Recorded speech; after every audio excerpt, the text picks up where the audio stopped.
नमस्ते दोस्तों, मैं हूं प्रदीप कुमार। आप देख रहे हैं डिजिटल मार्केट। वीडियो शुरू करने से पहले बता दूं, ये वीडियो एक एजुकेशनल पर्पज़ के लिए है। अगर आप स्टॉक मार्केट में कोई भी फाइनेंशियल इन्वेस्टमेंट करते हो तो अपने फाइनेंशियल एडवाइजर से सलाह जरूर लें या फिर अपनी सोच समझ के साथ ही स्टॉक मार्केट में इन्वेस्टमेंट करें।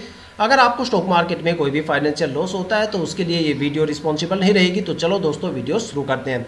दोस्तों, आज हम बात करने वाले हैं नाहर पॉलीफिल्म स्टॉक के बारे में। देखा जाए तो ये स्टॉक इंडस्ट्रियल प्रोडक्ट सेक्टर से बिलोंग करता है। देखो, आज स्टॉक के बारे में मैं यहाँ पे होल्डिंग पैटर्न के बारे में बात करने वाला हूँ। देखो, स्टॉक मार्केट में दो ऐसे पॉइंट होते हैं। अगर वो दो पॉइंट आप किसी भी स्टॉक के बारे में जान लेते हो तो भाई जाहिर सी बात है, आपने समझ लो स्टॉक के बारे में 60 से लेकर 80% तक जो डीप फंडामेंटल एनालिसिस है वो मात्र चंद मिनट की वीडियो में कर डाली।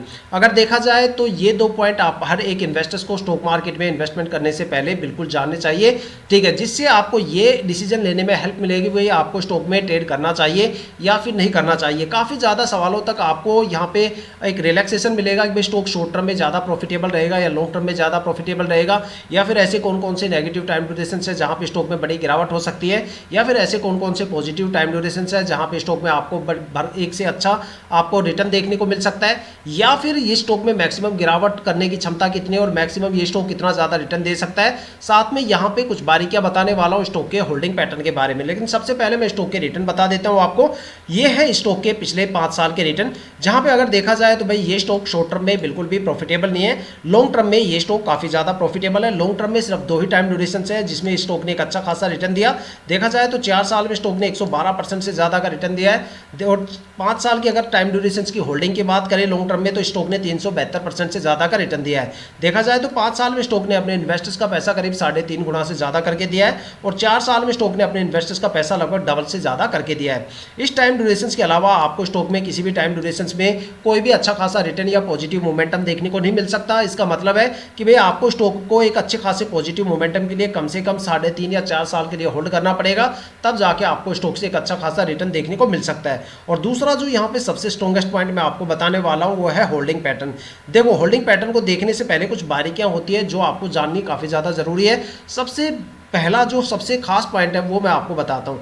देखो, किसी भी स्टॉक में इन्वेस्टमेंट करने से पहले वहाँ पे प्रमोटर की होल्डिंग 50% या उससे ज़्यादा होनी चाहिए। अगर किसी भी स्टॉक के अंदर प्रमोटर की होल्डिंग 50% से कम है तो समझ लो वहाँ पे प्रमोटर जल्दी से अपना बोरिया बिस्तर बांध के निकलने के चक्कर में रहेंगे, जिससे आपको आने वाले टाइम में स्टॉक में स्ट्रेस लेवल काफ़ी ज़्यादा देखने को मिलेगा और स्टॉक के रिटर्न काफ़ी ज़्यादा कम देखने को मिलेंगे। लेकिन अगर बात करें किसी भी स्टॉक में प्रमोटर की होल्डिंग की, तो अगर वहाँ पर प्रमोटर की होल्डिंग 50% से ज़्यादा है, मान लो 70, 80, 90% या इससे ज़्यादा है, तो भाई वो स्टॉक या तो मल्टीबैगर बनेगा या फिर वो स्टॉक लंबे टाइम तक एक अच्छा खासा रिटर्न देता है। क्योंकि स्टॉक मार्केट में दो सबसे ज़्यादा पैनिक जो सबसे ज़्यादा ट्रस्टवर्दी इन्वेस्टर्स की कैटेगरी आती है उसमें प्रमोटर और डीआई आते हैं, जो कंपनी के बारे में सबसे ज़्यादा इंफॉर्मेशन रखते हैं और कंपनी के साथ काफ़ी लंबे टाइम तक रुकते हैं। देखा जाए तो वही दो सबसे ज़्यादा ट्रस्टवर्दी इन्वेस्टर्स होते हैं जो अपनी होल्डिंग को धीरे धीरे करके रिलीज करते हैं, जिनमें प्रमोटर सबसे ज़्यादा ट्रस्टवर्दी इन्वेस्टर्स में आते हैं।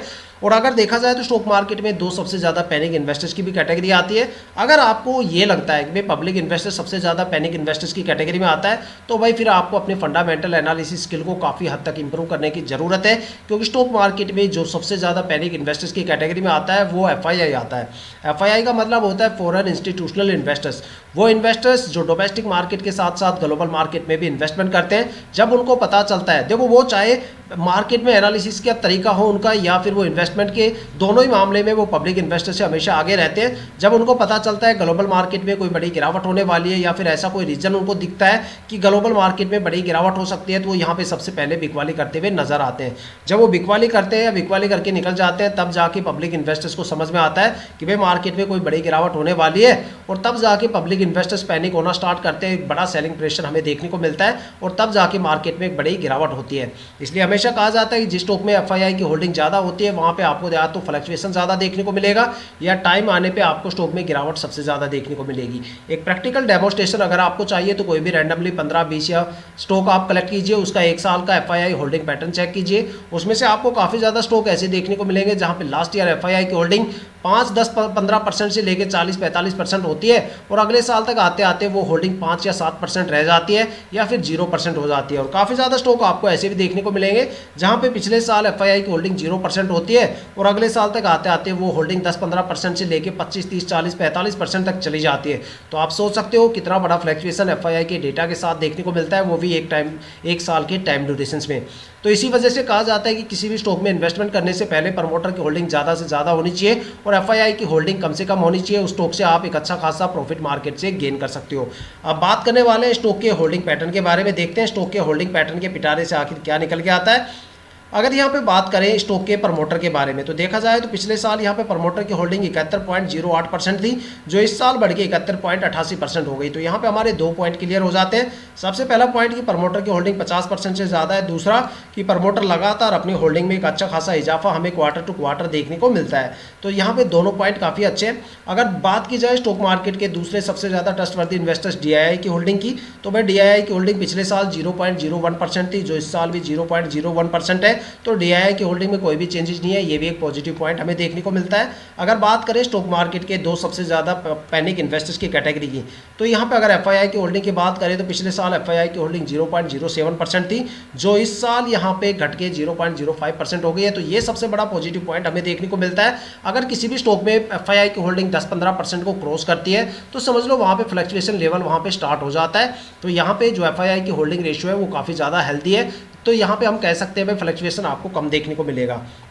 अगर बात करें स्टॉक के पब्लिक इन्वेस्टर्स की, तो यहाँ पे जो पब्लिक इन्वेस्टर्स थे पिछले साल 23.68% थे, जो इस साल बढ़ के यहाँ पे घट के यहाँ पे 22.59% के करीब हो गए। तो एक बड़ी गिरावट यहाँ पे पब्लिक इन्वेस्टर्स की होल्डिंग में देखने को मिलती है।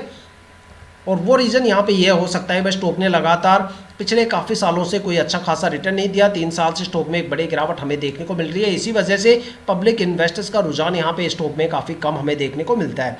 तो देखा जाए तो ये थे स्टॉक के पिछले 5 साल के रिटर्न जो मैंने आपको दिखाए, साथ में स्टॉक के होल्डिंग पैटर्न की बारीकियां जो मैंने आपको बताई, साथ में होल्डिंग पैटर्न की कुछ पॉजिटिव चीज़ें आपको बता देता हूं कि प्रमोटर की होल्डिंग 50% से ज़्यादा है। प्रमोटर अपनी होल्डिंग में लगातार इजाफा कर रहे हैं, जिसका मतलब है कि आने वाले टाइम तक ये स्टॉक अच्छा खासा रिटर्न दे सकता है। साथ में DII की होल्डिंग में कोई चेंजेस देखने को नहीं मिलता, यहाँ पे सबसे बड़ा पॉजिटिव पॉइंट है। FII की होल्डिंग काफ़ी ज़्यादा कम है, यहाँ पे कोई फ्लक्चुएशन आपको देखने को नहीं मिलता। और लगातार पब्लिक इन्वेस्टर्स की होल्डिंग में एक बड़ी गिरावट हमें देखने को मिलती है, जो कि एक सबसे बड़ा नेगेटिव पॉइंट है।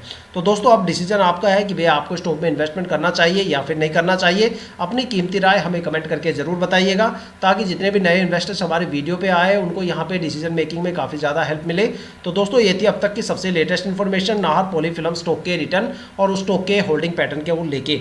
अगर आपके माइंड में कोई भी ऐसा स्टॉक है जिसमें आप इन्वेस्टमेंट करने की सोच रहे हो, या फिर आपने स्टॉक में इन्वेस्टमेंट कर दिया है और आपको स्टॉक के रिटर्न के बारे में बिल्कुल नहीं पता, तो आप हमें कमेंट करके अपने स्टॉक का नाम बताइए। हम आने वाली वीडियो में आपके स्टॉक को जरूर कवर करेंगे।